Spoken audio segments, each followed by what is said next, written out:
आज आप त्रिलोक मंगल नाम दिव्य शूर कवच श्रवण करने वाले हैं। इस कवच के पाठन करने से, श्रवण करने से समस्त प्रकार की नकारात्मक ऊर्जाएं दूर होती हैं, मान सम्मान की प्राप्ति होती है, दारिद्रता का नाश होता है, भगवान सूर्य की कृपा की प्राप्ति होती है और समस्त प्रकार की ग्रह बाधाएं शांत होती हैं। इस दिव्य शूर कवच को नित्य प्रतिदिन हमें पाठन करने का प्रयास करना चाहिए। यदि पाठ नहीं कर सकते तो कम से कम श्रवण करना चाहिए। ऐसा करने से भगवान सूर्य की कृपा हमें बहुत जल्दी ही मिलती है, शरीर को तेज की प्राप्ति होती है और मन से, तन से, घर से दारिद्रता और नकारात्मकता दूर होती है। सुनते रहिए। सूर्य उवाच सांब सांब महाबाहो शृणु मे कवचं शुभं त्रैलोक्यमङ्गलं नाम कवचं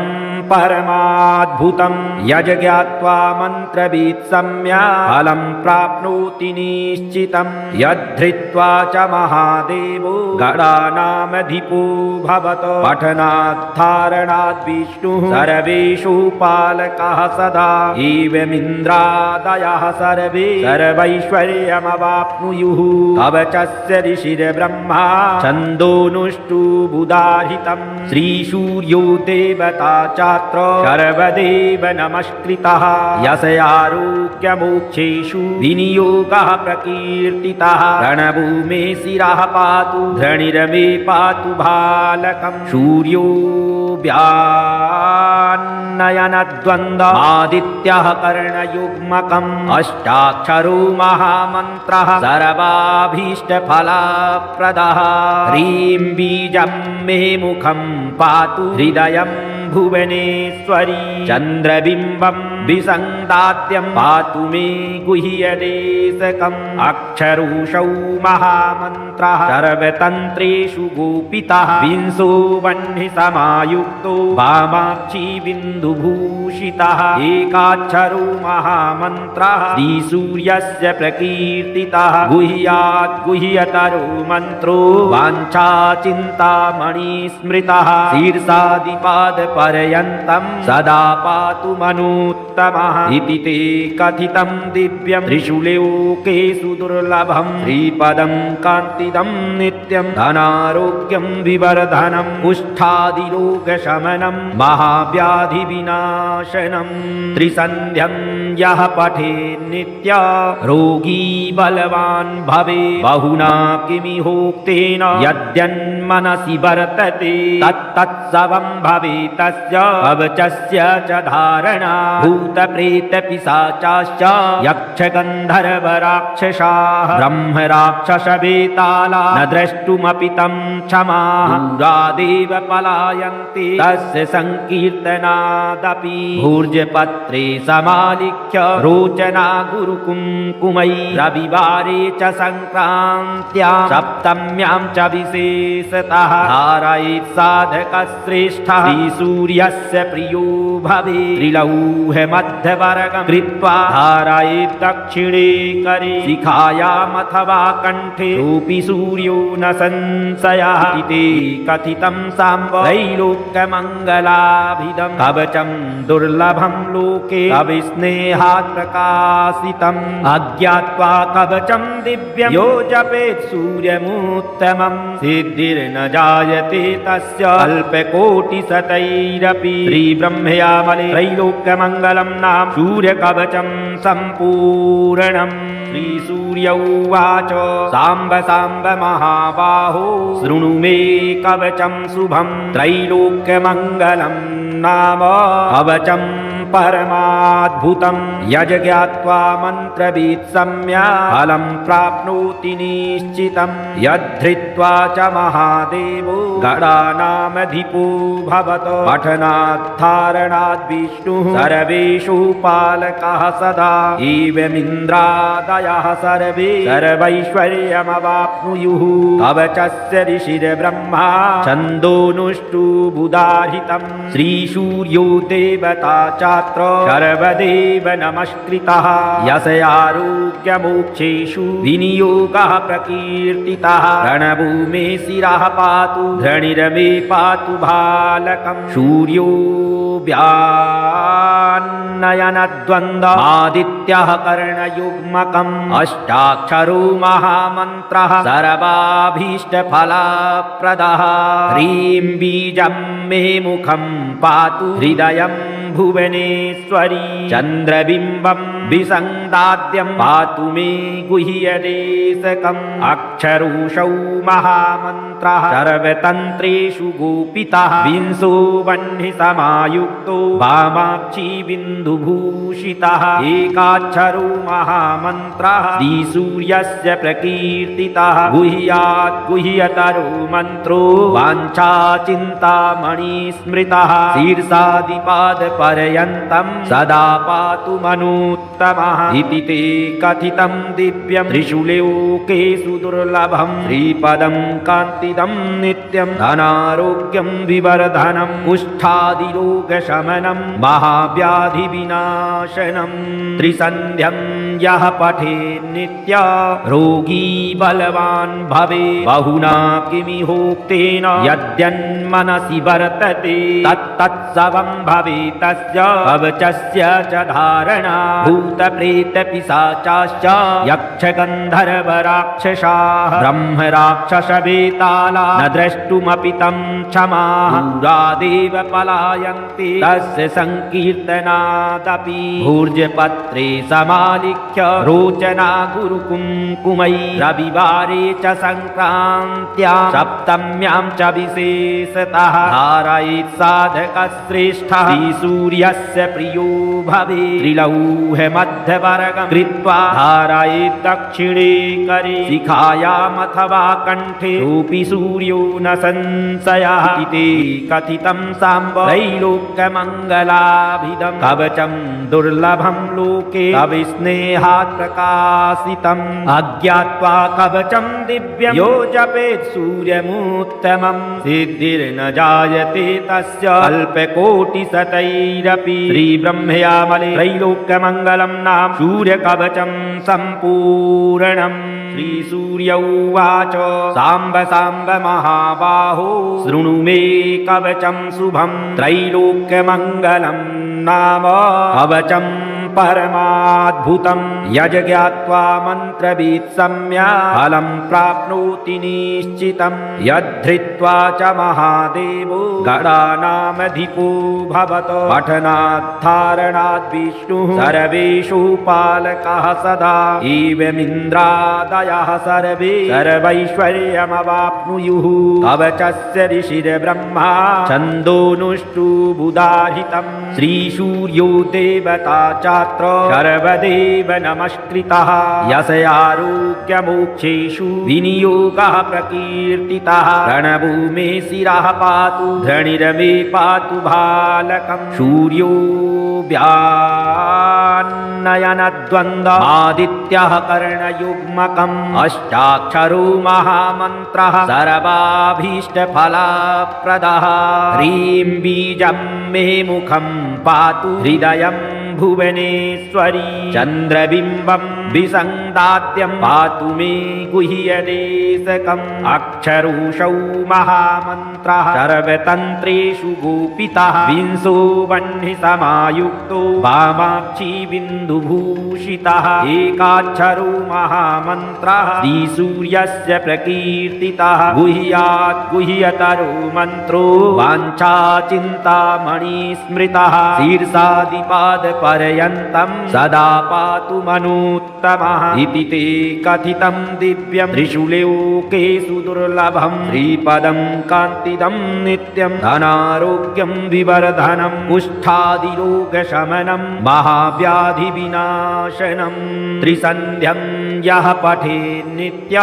रोगी बलवान् भवेत् बहुना किमिहोक्तेन यद्यन्म यद्यन्मनसि वर्तते तत्तत्सवं भवेतस्य कवचस्य च धारणा भूतप्रेतपिशाचाश्च यक्षगन्धर्वराक्षसाः ब्रह्मराक्षसवेताला न द्रष्टुमपि तं क्षमाः दूरादेव पलायन्ते तस्य संकीर्तनादपि भूर्जपत्रे समालिख्य रोचना गुरुकुङ्कुमै रविवारे च संक्रान्त्यां सप्तम्यां च विशेषतः धारयेत् साधकश्रेष्ठः श्रीसूर्यस्य प्रियो भवेत् त्रिलौहमध्यवर्गं कृत्वा धारयेत् दक्षिणे करे शिखायामथवा कण्ठे रूपी सूर्यो न संशयः इति कथितं साम्ब त्रैलोक्यमङ्गलाभिदं कवचं दुर्लभं लोके कविस्नेहात् प्रकाशितम् अज्ञात्वा कवचं दिव्यं यो जपेत् सूर्यमुत्तमं सिद्धिर्न जायते तस्य अल्पकोटिशतैरपि श्रीब्रह्मयामले त्रैलोक्यमङ्गलं नाम सूर्यकवचं सम्पूर्णम् श्रीसूर्य उवाच साम्ब साम्ब महाबाहो शृणु मे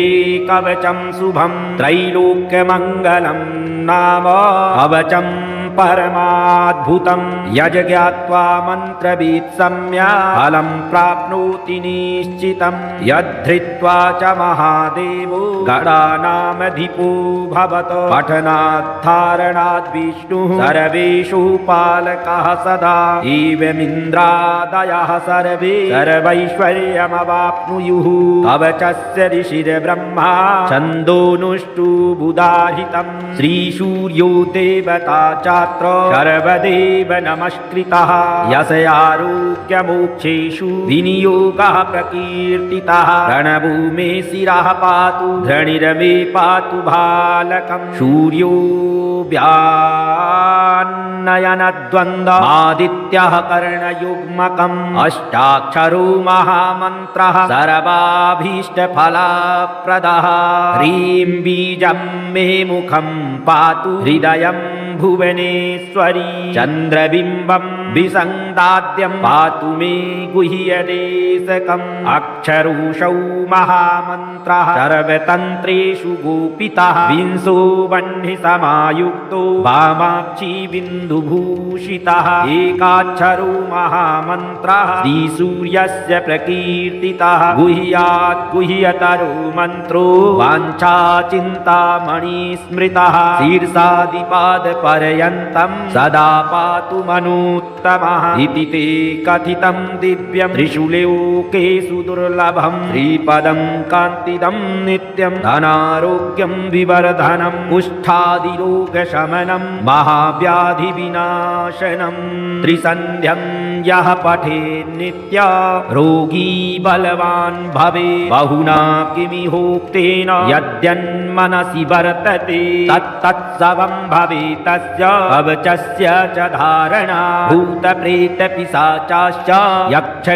यक्षगन्धर्वराक्षसाः ब्रह्मराक्षसवेताला न द्रष्टुमपि तं क्षमाः दूरादेव पलायन्ते तस्य संकीर्तनादपि भूर्जपत्रे समालिख्य रोचना गुरुकुङ्कुमै रविवारे च संक्रान्त्यां सप्तम्यां च विशेषतः धारयेत् साधकश्रेष्ठः श्रीसूर्यस्य प्रियो भवेत् त्रिलौहमध्यवर्गं कृत्वा धारयेत् दक्षिणे करे शिखायामथवा कण्ठे रूपी सूर्यो न संशयः इति कथितं साम्ब त्रैलोक्यमङ्गलाभिदं कवचं दुर्लभं लोके कविस्नेहात् प्रकाशितम् अज्ञात्वा कवचं दिव्यं यो जपेत् सूर्यमुत्तमं सिद्धिर्न जायते तस्य अल्पकोटिशतैरपि श्रीब्रह्मयामले त्रैलोक्यमङ्गलं नाम सूर्यकवचं सम्पूर्णम् श्रीसूर्य उवाच साम्ब साम्ब महाबाहो शृणु मे कवचं शुभं त्रैलोक्यमङ्गलं नाम कवचं परमाद्भुतं यज्ञात्वा मन्त्रवित् सम्यक् फलं प्राप्नोति निश्चितं यद्धृत्वा च महादेवो गणानामधिपो भवत पठनाद्धारणाद् विष्णुः सर्वेषु पालकः सदा एवमिन्द्रादयः सर्वे सर्वैश्वर्यमवाप्नुयुः कवचस्य ऋषिर्ब्रह्मा छन्दोनुष्टुबुदाहितं श्रीसूर्यो देवता चात्र सर्वदेव नमस्कृतः यस्यारोग्यमोक्षेषु विनियोगः प्रकीर्तितः रणभूमे शिरः पातु धरणिर्मे पातु बालकं सूर्यो व्यान्नयनद्वन्द्व आदित्यः कर्णयुग्मकम् अष्टाक्षरो महामन्त्रः सर्वाभीष्टफलप्रदः ह्रीं बीजं मे मुखं पातु हृदयं भुवनेश्वरी चन्द्रबिम्बं विसङ्गाद्यं पातु मे गुह्यदेशकम् अक्षरोषौ महामन्त्रः सर्वतन्त्रेषु गोपितः विंशो वह्नि समायुक्तो वामाक्षी बिन्दुभूषितः एकाक्षरो महामन्त्रः श्रीसूर्यस्य प्रकीर्तितः गुह्यात् गुह्यतरो मन्त्रो वाञ्छा चिन्तामणि स्मृतः शीर्षादिपादपर्यन्तं सदा पातु मनोत्तमः इति ते कथितं दिव्यं त्रिषु लोकेषु दुर्लभं श्रीपदं कान्तिदं नित्यं धनारोग्यं विवर्धनं कुष्ठादिरोगशमनं महाव्याधिविनाशनं त्रिसन्ध्यं यः पठेत् नित्य रोगी बलवान् भवेत् बहुना किमिहोक्तेन यद्यन्मनसि वर्तते तत्तत्सवं भवेत् तस्य कवचस्य च धारणा भूतप्रेतपिशाचाश्च यक्षगन्धर्वराक्षसाः ब्रह्मराक्षसवेताला न द्रष्टुमपि तं क्षमाः दूरादेव पलायन्ते तस्य संकीर्तनादपि भूर्जपत्रे समालिख्य रोचना गुरुकुङ्कुमै रविवारे च संक्रान्त्यां सप्तम्यां च विशेषतः धारयेत् साधकश्रेष्ठः श्रीसूर्यस्य प्रियो भवेत् त्रिलौहमध्यवर्गं कृत्वा धारयेत् दक्षिणे करे शिखायामथवा कण्ठे रूपी सूर्यो न संशयः इति कथितं साम्ब त्रैलोक्यमङ्गलाभिदं कवचं दुर्लभं लोके कविस्नेहात् प्रकाशितम् अज्ञात्वा कवचं दिव्यं यो जपेत् सूर्यमुत्तमं सिद्धिर्न जायते तस्य अल्पकोटिशतैरपि श्रीब्रह्मयामले त्रैलोक्यमङ्गलं नाम सूर्यकवचं सम्पूर्णम् श्रीसूर्य उवाच साम्ब साम्ब महाबाहो शृणु मे कवचं शुभं त्रैलोक्यमङ्गलं नाम कवचं परमाद्भुतं यज्ञात्वा मन्त्रवित् सम्यक् फलं प्राप्नोति निश्चितं यद्धृत्वा च महादेवो गणानामधिपो भवत पठनाद्धारणाद् विष्णुः सर्वेषु पालकः सदा एवमिन्द्रादयः सर्वे सर्वैश्वर्यमवाप्नुयुः कवचस्य ऋषिर्ब्रह्मा छन्दोनुष्टुबुदाहितं श्रीसूर्यो देवता चात्र सर्वदेव नमस्कृतः यस्यारोग्यमोक्षेषु विनियोगः प्रकीर्तितः रणभूमे शिरः पातु धरणिर्मे पातु बालकं सूर्यो व्यान्नयनद्वन्द्व आदित्यः कर्णयुग्मकम् अष्टाक्षरो महामन्त्रः सर्वाभीष्टफलप्रदः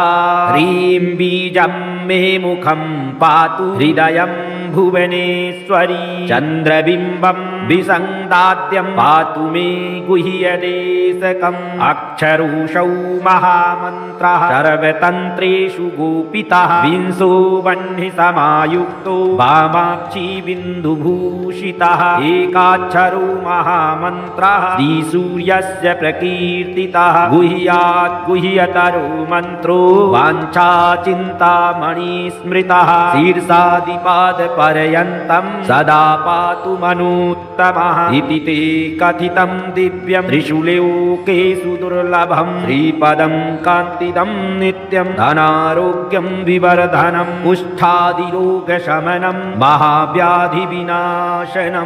त्रिसन्ध्यं यः पठेन्नित्य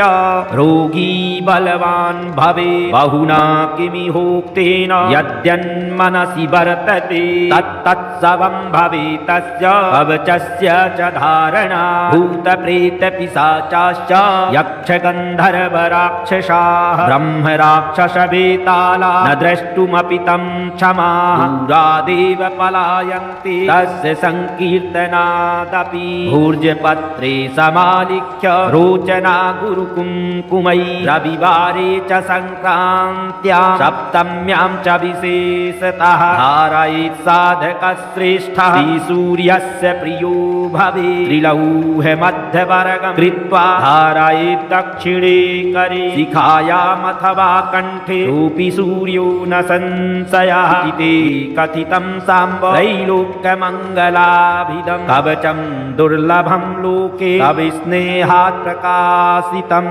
अज्ञात्वा कवचं दिव्यं यो जपेत् सूर्यमुत्तमं सिद्धिर्न जायते तस्य अल्पकोटिशतैरपि श्रीब्रह्मयामले त्रैलोक्यमङ्गलं नाम सूर्यकवचं सम्पूर्णम् श्रीसूर्य उवाच साम्ब साम्ब महाबाहो शृणु मे कवचं शुभं त्रैलोक्यमङ्गलं नाम कवचं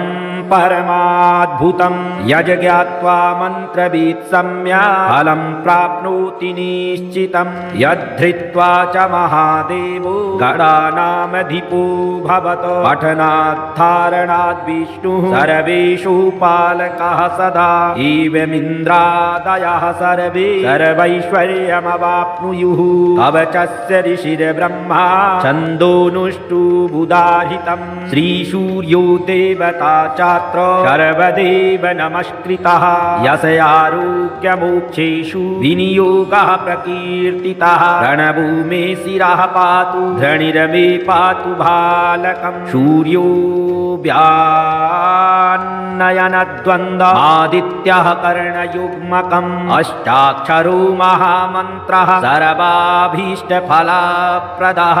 ह्रीं बीजं मे मुखं पातु हृदयं भुवनेश्वरी चन्द्रबिम्बं विसङ्गाद्यं पातु मे गुह्यदेशकम् अक्षरूषौ महामन्त्रः सर्वतन्त्रेषु गोपितः विंशो वह्नि समायुक्तो वामाक्षी बिन्दुभूषितः एकाक्षरो महामन्त्रः श्रीसूर्यस्य प्रकीर्तितः गुह्यात् गुह्यतरो मन्त्रो वाञ्छाचिन्तामणि स्मृतः शीर्षादिपाद पर्यन्तं सदा पातु मनुत्तमः इति ते कथितं दिव्यं त्रिषु लोकेषु दुर्लभं श्रीपदं कान्तिदं नित्यं धनारोग्यं विवर्धनं कुष्ठादिरोगशमनं महाव्याधिविनाशनं त्रिसन्ध्यं यः पठेन्नित्य रोगी बलवान् भवेत् बहुना किमिहोक्तेन यद्यन्मनसि वर्तते तत्तत्सवं भवेत् तस्य कवचस्य च धारणा भूतप्रेतपिशाचाश्च यक्षगन्धर्वराक्षसाः ब्रह्मराक्षसवेताला न द्रष्टुमपि तं क्षमाः दूरादेव पलायन्ते तस्य संकीर्तनादपि भूर्जपत्रे समालिख्य रोचना गुरुकुङ्कुमै रविवारे च संक्रान्त्यां सप्तम्यां च विशेषतः धारयेत् साधकश्रेष्ठः सूर्यस्य प्रियो भवेत् त्रिलौहमध्यवर्गं कृत्वा धारयेत् दक्षिणे करे शिखायामथवा कण्ठे सोऽपि सूर्यो न संशयः इति कथितं साम्ब त्रैलोक्यमङ्गलाभिदं कवचं दुर्लभं लोके कविस्नेहात् प्रकाशितम् अज्ञात्वा कवचं दिव्यं यो जपेत् सूर्यमुत्तमं सिद्धिर्न जायते तस्य अल्पकोटिशतैः सतैरपि श्रीब्रह्मयामले त्रैलोक्यमङ्गलं नाम सूर्यकवचं सम्पूर्णम्। श्रीसूर्य उवाच साम्ब साम्ब महाबाहो शृणु मे कवचं शुभं त्रैलोक्यमङ्गलं नाम कवचं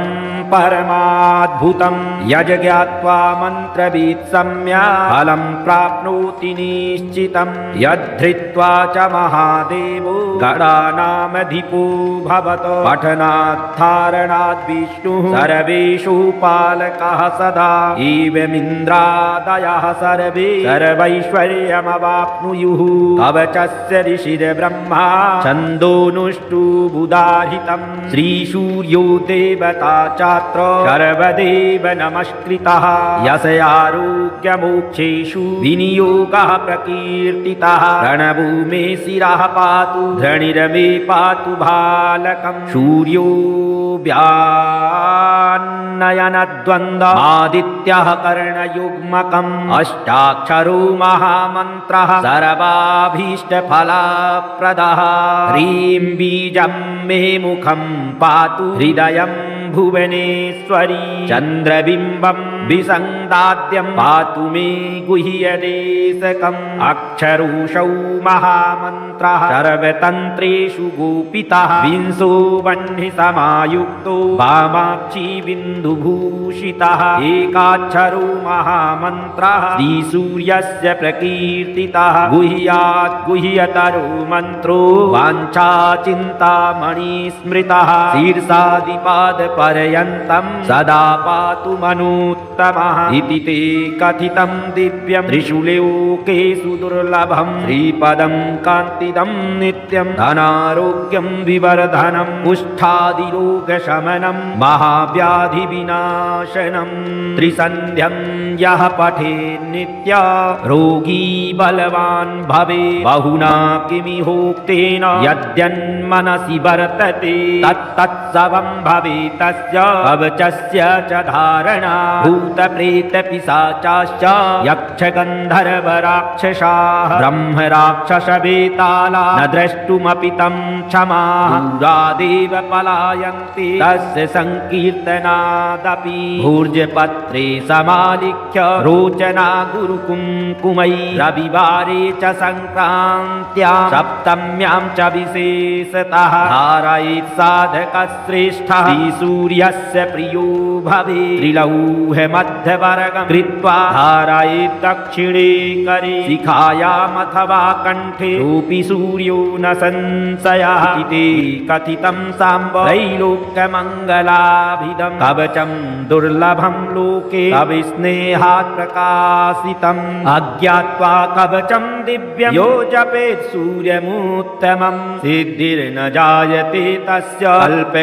अल्पकोटिशतैरपि श्रीब्रह्मयामले त्रैलोक्यमङ्गलं नाम सूर्यकवचं सम्पूर्णम्। श्रीसूर्य उवाच साम्ब साम्ब महाबाहो शृणु मे कवचं शुभं त्रैलोक्यमङ्गलं नाम कवचं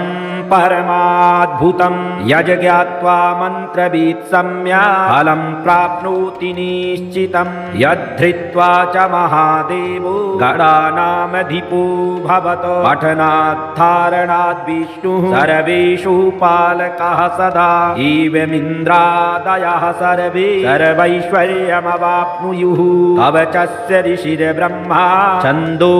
छन्दोनुष्टुबुदाहितं श्रीसूर्यो देवता च सर्वदेव नमस्कृतः यस्य आरोग्यमोक्षेषु विनियोगः प्रकीर्तितः रणभूमे शिरः पातु धरणिर्मे पातु बालकं सूर्यो व्यान्नयनद्वन्द्व आदित्यः कर्णयुग्मकम् अष्टाक्षरो महामन्त्रः सर्वाभीष्टफलप्रदः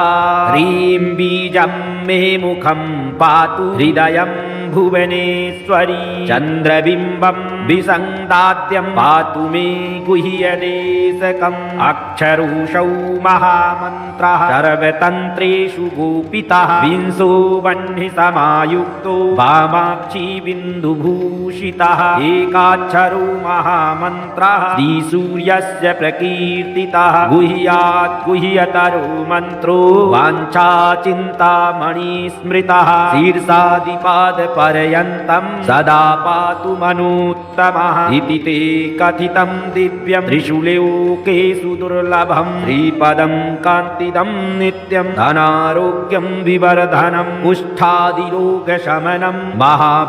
महाव्याधिविनाशनं त्रिसन्ध्यं यः पठेत् नित्य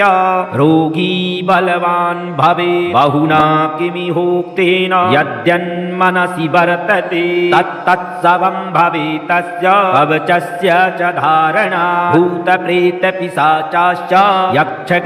यक्षगन्धर्वराक्षसाः ब्रह्मराक्षसवेताला न द्रष्टुमपि तं क्षमाः दूरादेव पलायन्ते तस्य संकीर्तनादपि भूर्जपत्रे समालिख्य रोचना गुरुकुङ्कुमै रविवारे च संक्रान्त्यां सप्तम्यां च विशेषतः धारयेत् साधकश्रेष्ठः श्रीसूर्यस्य प्रियो भवेत् त्रिलौहमध्यवर्गं कृत्वा धारयेत् दक्षिणे करे शिखायामथवा कण्ठे रूपी सूर्यो न संशयः इति कथितं साम्ब त्रैलोक्यमङ्गलाभिदं कवचं दुर्लभं लोके कविस्नेहात् प्रकाशितम् अज्ञात्वा कवचं दिव्यं यो जपेत् सूर्यमुत्तमं सिद्धिर्न जायते तस्य अल्पकोटिशतैरपि श्रीब्रह्मयामले त्रैलोक्यमङ्गलं नाम सूर्यकवचं सम्पूर्णम्।